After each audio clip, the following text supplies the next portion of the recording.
একজন কৃষক একজন ছাগলের রাখালকে আরব দেশে জিজ্ঞেস করা হয়েছিল, আল্লাহ যে আছে এর কোনো প্রমাণ তুমি কি দিতে পারবা? তুমি কি প্রথমে বলো আল্লাহ আছে, তুমি কি বিশ্বাস করো? কয় অবশ্যই করি। কয় আল্লাহ আছে এর কোনো প্রমাণ আছে তোমার কাছে? কয় কোনো প্রমাণ নাই, তবে আমি বুঝি আল্লাহ আছে। বলে কেমনে? কয় যে আমি তো ছাগলের রাখাল, আমি তো লেখাপড়া করিনি, আমি দার্শনিকও না বিজ্ঞানীও না কিছু না, ছাগল পালি। আমি চিন্তা করি ছাগলে খায় ঘাস আর পায়খানা করে কতগুলো ক্যাপসুলের মতো ট্যাবলেট, আল্লাহ যদি না থাকবে এগুলো হয় কেমনে? ওর মাথা যেমন ও বুঝছেও তেমন। কথা বুঝতে পেরেছে? ছাগলের রাখাল ছাগলের পায়খানা দেখা ওর মনেও চিন্তা আসে নিশ্চয়ই কেউ পরিকল্পনা করে এরকম করে। কিন্তু ইউনিভার্সিটিতে কিছু সংখ্যক শিক্ষক আছেন জনগণের 12 কোটি মুসলমানের পয়সা দিয়া বেতন খায় আর বলে আল্লাহ নাই। একজন তো এই কথা কয়ে মরেই গেছে।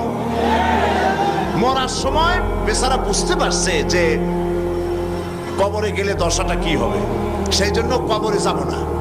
বলে দিল আমার দাফন করবে না, কাফন দিবা না, জানাজা দিবা না, এমনি নিয়া ফেলাইতো।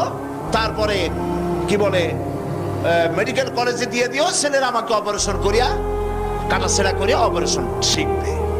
তার ওসিয়ত অনুযায়ী কাজ হয়েছে, এত বড় বুদ্ধিজীবী, তো তার ওসিয়ত তো শোনাই লাগে। ওর কাফনও হয় নাই, দাফনও হয় নাই, গোসলও হয় নাই, কপালে নাই, কি হবে? তারপরে থুইছে বারডেমের মধ্যে। কিছুদিন পর তাকে পাঠানো হয়েছে মেডিকেল কলেজে। মেডিকেল কলেজের ছাত্ররা যখন শুনলো যে ওই লোকটার লাশ আসতেছে, ওরা দাঁড়ায় বলছে আল্লাহর রাস্তায় মাফ চাই, এই হুজুরের এখানে আনবেন না।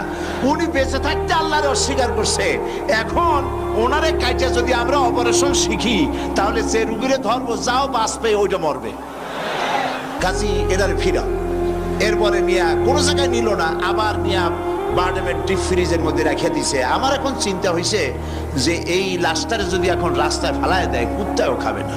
কারণ আমার দেশের কুত্তা, আমার দেশের কুকুরেরা এতটা অভদ্র না যে কুকুরে এত পুরানা বাসি লাশ খাওয়ার মতো আমাদের কুকুর এত বেয়াদব হয় নাই, এতটা অসভ্য হয়ে পারে না।